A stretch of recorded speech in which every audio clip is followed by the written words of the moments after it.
He said I'm talented, which is kind. Nice compliment.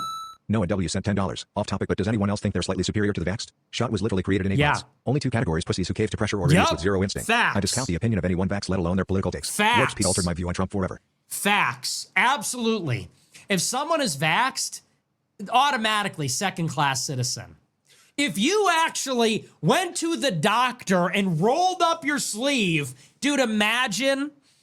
Dude, these faggots went to the doctor, they jumped up on the thing, and then they rolled up their sleeve and they said, okay, all right. The government's going to rape me. The government's going to inject me. And they did it 3 times. They did it 2 and then the booster, 2 and then maybe multiple boosters.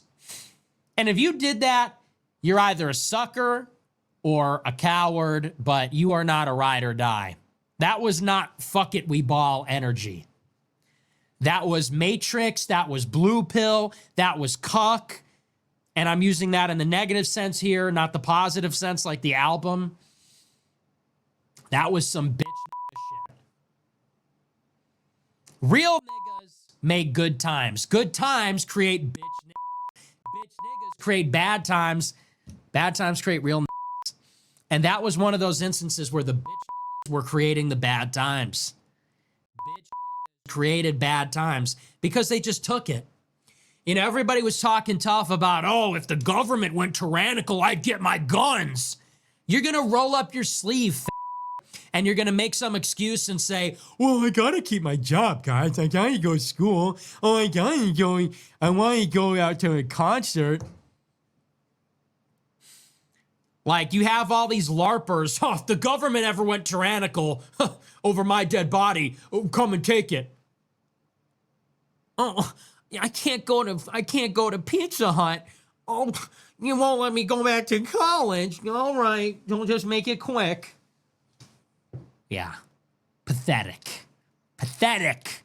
Second class, we will only have, the only people that can run society are the unvaxxed. Now, that's not sufficient because there's a lot of crazy people that are not vaccinated also. But that is a prerequisite. You can't be vaxxed. I totally agree with you. It's a very good point. The vaxxed. If you fell for that, honestly, how? The government went on TV and said forcible vaccinations, and everyone was like, okay. Like, do you know how insane that is? I know that it was an extraordinary time. We were in the middle of a global pandemic. Like, I get all that.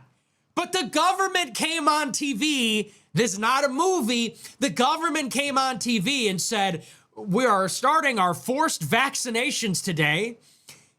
Everybody get vaccinated. Vaccine denialists must be hunted down. If you're a vax denier, oh, the unvaxxed must be rounded up. And people are like, okay. Yeah, whatever, I'll just do it. Not a big deal. That's insane.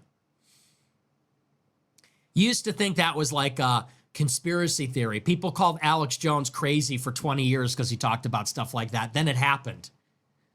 And people just went with it. Even conservatives. I had a lot of people on my show that would super chat and say, but Nick, is it okay for me to get the vax? Because, like, you know. And I'd say, dude, this is the test. This is the test. This is like a world historical test. And it's like, do you have any skin in the game? Will you have any stake in this at all? Because that's what it was. It was like an antichrist system where it was like, okay, time to get your vax. Are you going to comply or not? And that was the test. And yes, you had to sacrifice something. Something was asked of you. Your job, your school, your this, your that. And that was the question. That was the test. And a lot of people that you thought were based were like, yeah, I got to do it. And that's not cool. All right, so real quick, I'm going to play you my initial reaction to this video now, but then make sure you stay to the end because there's something very important that I need to add on. Yeah. Yo, I don't even know how I'm supposed to react. The natural reaction. I just go with the natural reaction. It is what it is. I thought, like, I'm laughing. When he hit the first joint, it was one thing. Because that's something that we would say. Like, that's just some, you know. But then when he hit and I don't know, for all y'all, when he hit that's like one of my favorite sayings. Hard times create strong men create easy times create weak men create tough times create, obviously, yeah. Did I say it right? Yeah. Hard times create strong men create easy times create weak men create hard times. That's like one of my go-to sayings. And I didn't even realize what he was putting together until halfway through, because I was still caught up on the first time he said it. But I guess this is why I'm supposed to hate Nick Fuentes. This is why I'm supposed to hate Nick Fuentes. But I'll be honest, if I was hating him just because of this, then I would be being dishonest. And I mean, I would just be getting upset because I feel like I'm supposed to get upset, or people expect me to get upset. I'd be getting upset. I don't know. Maybe I'm giving Uncle Tom energy. I don't know. I just don't care. I don't care. Like, if he called me that word and, maybe I'd react. But I don't care. And maybe it's because deep down, I don't think he's racist, or I don't think he's saying it in a derogatory way. I don't know. I'm sure there's a whole lot of people, a whole lot of black people, my friends and family, that would get offended by that perhaps will get offended by this when I put it out. But I don't know. And to be real about it, all right, let's be real about it. What's going to end up happening, or what a lot of people are going to be offended by, is not even maybe Nick Fuentes saying it, but the fact that he's going to amp somebody up and amp a whole lot of white boys up to thinking that they can come out and just say it, and say it freely. And I guess to each their own. But you may say it the same way Nick Fuentes say it, but you may not be Nick Fuentes. People may not receive it the same way, and something may happen. You may get punched in the mouth because you think you could say something that Nick Fuentes say. I don't know. I guess to each their own. I guess that's how we learn lessons. So freedom comes with cost, right? You want to have the freedom to say it? Well, there may be some cost associated with it, but I don't know. Maybe nothing will happen. You let me know. All right. So what I realized the day after, I'm being totally honest, is something that probably happens with a whole lot of people. And I got so caught up in responding and how I should respond to him saying the N-word that I didn't even respond to the video. And perhaps that's what happens a lot of times with his videos and a lot of other people. His language is performative, so it's going to attract people's attention. But I just realized, even with me, it took me off the actual point and focus of the video. Now, that's the balance that we have to find. So, and the reason why I say it took me off the focus of the video is because he was talking about the vax. He was talking about something that was a important time. It was a crucial test. It was a test, like he said, to see how humanity would react, to see how the country would react to being under pressure. A lot of times we forget what actually happened during that time when Trump was president and he was pushing to have the vax, and all the Democrats were against it, saying, you can't come up with a vax in this short period of time. You can't come up with this. And then as soon as Joe Biden won, I think they released the vax like the first week that they were in office. Don't quote me on that, but I think it was the first week, maybe even like the first or second day. They released the vax, and then all of a sudden the Democrats were on board with it, and a lot of conservatives and Republicans were against it. It was a test. And this is how we get caught up with a lot of this stuff from a political group side, like whatever group that I'm aligned with, that's how I'm going to make my decision as far as whether or not to put this in my body, whether or not to put it in my children's body, my family's body, my elderly mother, my elderly, whoever it may be.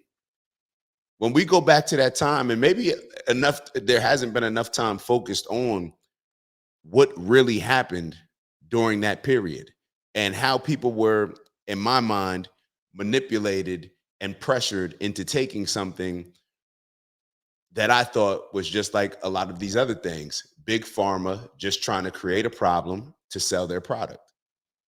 And the reason why I say this is because if people really cared about our health, then what would they have been telling us to do? Get sunlight, not encouraging us to stay in the house. Get sunlight, get fresh air. A lot of people are vitamin D deficient. That's one of our biggest fighters when it comes to our immune system.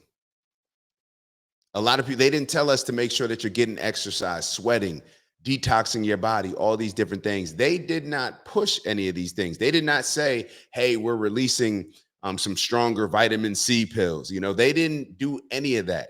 It was strictly based on, let's keep them, in my mind, let's keep them as vulnerable as possible.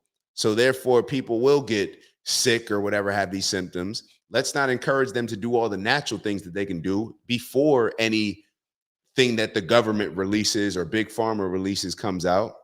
They had all these weird things signed in where people are not vulnerable, or in an emergency vac situation, they can't be held, all these different things.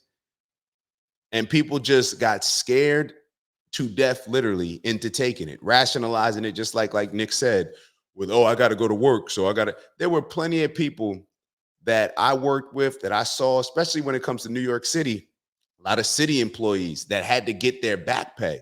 Because remember, a lot of city employees wouldn't take it. They took that risk. They lost the money. And then what ended up happening?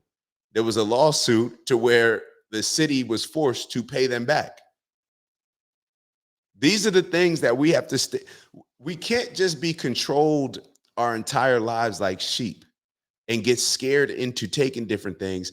And to be totally honest, a large portion of this is that baby boomer generation that grew up looking at the TV, thinking that everything those news anchors told you was the truth, that went to the doctors and thought that these doctors are some of the most honorable people. They would never tell us a lie. They would never just encourage us to do something just because it's financially beneficial for them, that it's going to put money in their pockets.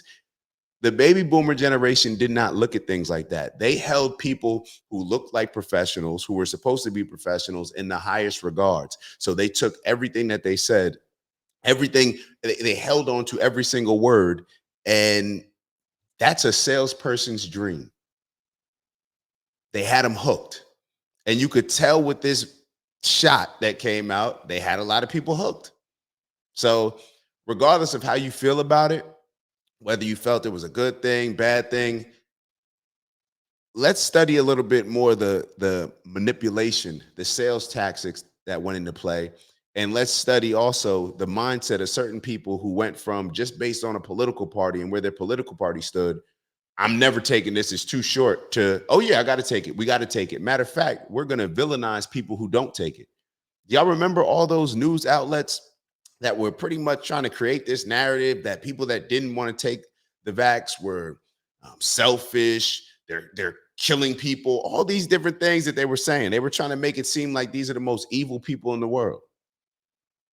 And then as time goes by, you never saw anybody come out based on the new information that has come out, that I'm sure we realize that, you know, those people that decided not to take it, maybe they were a little bit more intelligent than we gave them credit for. I didn't hear any of that energy shift. I didn't hear any of that. We have to be very careful how they use these divide and conquer tactics to control our minds, to control our decision-making, and to ultimately just do what benefits them rather than what benefits us.